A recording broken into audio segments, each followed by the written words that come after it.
Hey guys, welcome back to the channel, and today we're going to be reacting to Why the Turkish lira is still falling.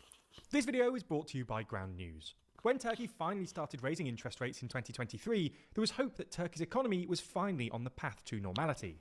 After years of ruthless inflation and currency depreciation, thanks to President Recep Erdogan's unorthodox monetary policies. However, nearly 2 years later, normality seems a long way off. Inflation is still running at 40%. The central bank had to What? 40%? What the fuck?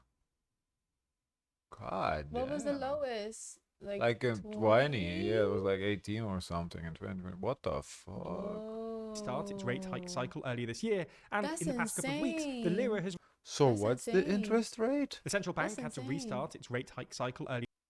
Interest rate is 50%. So people, What they're the not fuck? buying cars, they're not buying houses. What they doing? How is this sustainable? I don't know. This year, and in the past couple of weeks, the lira has Who's resumed gonna its pay? apparently never-ending decline, nearing an all-time low of 40 to the dollar. So in this video, we're going to take another look at Turkey's economy and why the lira is still falling. That's crazy. 68%. The lira began declining around 2018, but the slide accelerated rapidly after the pandemic, when inflation ticked up across the world. Usually, central banks hike interest rates to reduce inflation, but Erdogan did the opposite, cutting rates and sacking any central banker who dared oppose him. Unsurprisingly, this didn't work. The lira halved in value against the dollar between 2018 and 2020, then halved again between 2020 and 2022, before the central bank intervened to stabilize it at just under 20 lira to the dollar in early 2023. At the same time, inflation skyrocketed, peaking at about 85% year on year in late 2022. 85%. So prices almost doubled in a year. I don't understand. Because we did a video, people had like a purchasing power. They did. I am confused by that as well, because we just did the video European Turkey versus Greece. And it seemed like GDP PPP was very good. People could afford to live there. As Turkey as a whole. I don't know. Maybe. According to official data. At the time, Erdogan claimed it was because interest rates are un-Islamic. But given he's since U-turned, it's safe to assume this wasn't the real reason. Rather, it looks like Erdogan didn't want It's not haram. to raise interest rates and slow the economy down before the May 2023 presidential election, which is why the central bank intervened just before the election to stabilize the lira at about 19 to the dollar, despite the fact that defending the lira's position required burning through billions of dollars in foreign exchange reserves. However, once the election was over and Erdogan had secured another term in office, he quickly U-turned, appointing Mehmet Şimşek as finance minister and Hafize Gaye Erkan as central bank governor. Both Şimşek and Erkan were considered safe hands. They'd both made it clear in the past that they disagreed with Erdogan's unorthodox monetary policies, and they'd both spent a lot of their careers at big Western banks. The two duly raised interest rates from 8.5% in May 2023 to 50% by March 2024, where rates stayed for the best part of a year. Originally, it looked like this was sort of working. Inflation started falling pretty steadily from June 2024, and the lira stabilized at around 32 to the dollar at about the same time, despite the fact that the central bank was actually spending lira to buy up foreign currency and bolster its reserves, which would have put downward pressure on the lira. However, in the past couple of months, progress had stalled. Inflation had settled at around 38% year on year since February, and month-on-month inflation has actually risen from about 2% to 3% in April, forcing the central bank to unexpectedly raise interest rates from 42.5% to 46%. This is in large part because the lira has resumed its slide, going from 32 to the dollar a year ago to a record low of 39 to the dollar today. So, what's going on here? Well, the proximate trigger of the lira's recent slide, or at least the acceleration we saw earlier this year, was Erdogan's crackdown on opposition media and politicians, including most notably Istanbul Mayor Ekrem İmamoğlu, the main opposition party's presidential candidate who currently polls ahead of Erdogan. The crackdown and the prospect of Erdogan becoming president for life spooked international investors, who had tentatively returned to Turkey after the appointment of Şimşek and Erkan in 2023, triggering a slide in the lira that was only halted when the central bank stepped in. But there are at least 5 other exacerbating factors at play here. First, Turkey and the lira have also been hit by the economic uncertainty created by Trump's tariffs, which has caused investors to withdraw from riskier assets, like the lira or lira-denominated bonds, in favour of so-called safe haven assets like gold. Second, it's worth noting that, while a 46% interest rate might sound stupidly high, it's not that much higher than Turkey's current inflation rate of about 40%, which means the real interest rate, that is, the interest you'd get on a lira deposit once you take inflation into account, is actually only about 5 or 6%. Third, the central bank spent much of 2024 spending billions of lira to buy up foreign currency to rebuild its foreign exchange reserves, which had been depleted by its defense of the lira in 2023. At the time, this didn't seem like a bad idea. There was tons of foreign currency flowing into Turkey as a consequence of so-called carry trades, which basically involve borrowing a currency with a low interest rate, then using that currency to buy a different currency with a higher interest rate, making a return that's roughly equivalent to the difference between the two rates. In this case, investors were borrowing dollars or euros and buying up liras to take advantage of the higher interest rates.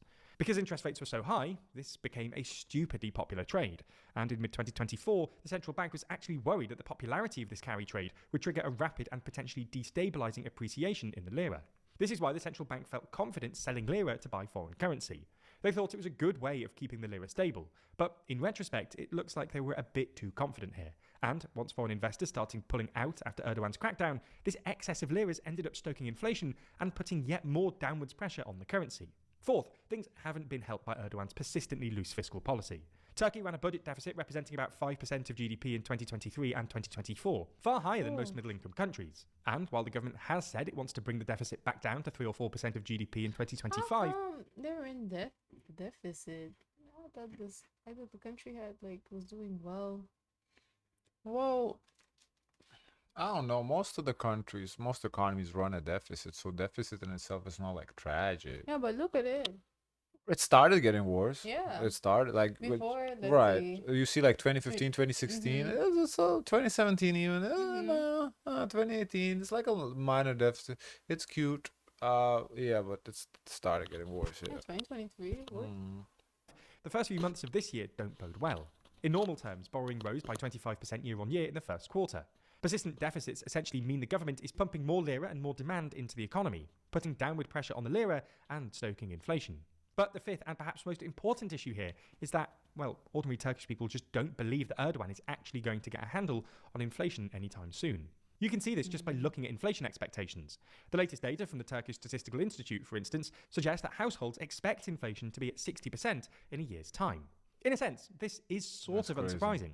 After all, year-on-year inflation has been running above 30% for nearly 4 years, and Erdogan has proved uniquely bad at bringing prices down. Anyway, this is bad news for Erdogan and co.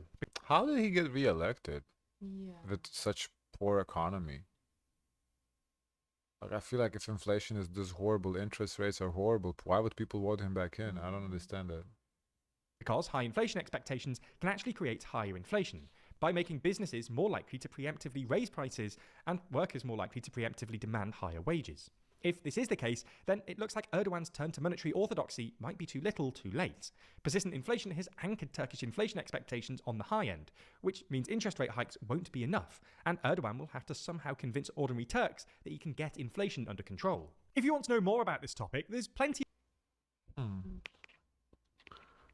I did not realize it was this bad economically in Turkey. I feel like everywhere is the same now. Yeah, it's legit. Every country we see is struggling. No matter what the country you see, there's some bullshit going on. If it's not this, it's that. If it's not that, it's this. It's every single country there is something going on. It's crazy. Can I see the comments? Like, even, you know, when you think of China, oh, China is the next biggest world power. Even we see China, there's a lot of shit in China that's going down that's horrible too. And I'm not talking about the way people are treated. I'm talking economically too. It's crazy. There must be a video about like the billionaires' struggle. Oh, I don't think billionaires struggle. Fixing baldness is just getting cheap. I don't understand. You know, they go to Turkey to get the hair implants. So it's gonna get cheaper? The more the currency devalues, the cheaper it is for us to go to Turkey. So like right now, if we wanted to go to vacation in Turkey, it would be really cheap compared to going like 5 years ago. Oh. You know, that's what it means. Yeah. Wow. Well, I use vacation example, but like for whatever reason, you want to go to Turkey or buy property in Turkey, it would be really cheap coming with $1. Let me add a few things. Consumption is extremely high in Turkey. The culture isn't like, let's close shop at 5 a.m. and enjoy the evening. No, shops open at 7 a.m. and close at 11. People consume relentless. So very American. So it seems like the culture is more American than like that traditional European siesta. Interesting. There's also there's also a deep distrust in the Turkish lira, understandably. Whenever people get their hands on some money, they immediately convert it to gold on foreign currencies. Massive earthquake recently hit Oh, the country, which also impacted the economy significantly. wow. The state keeps funding big business elites while crushing labor unions, basically state capitalism. So when probably do you think when we saw those numbers it was skewed with the wealth? It's always possible that it is skewed. Yeah. Mm, okay. Mm. Guys, of course, let us know your thoughts. Don't forget to like, comment, and subscribe. Join the Discord. And as always, share as much kindness as possible.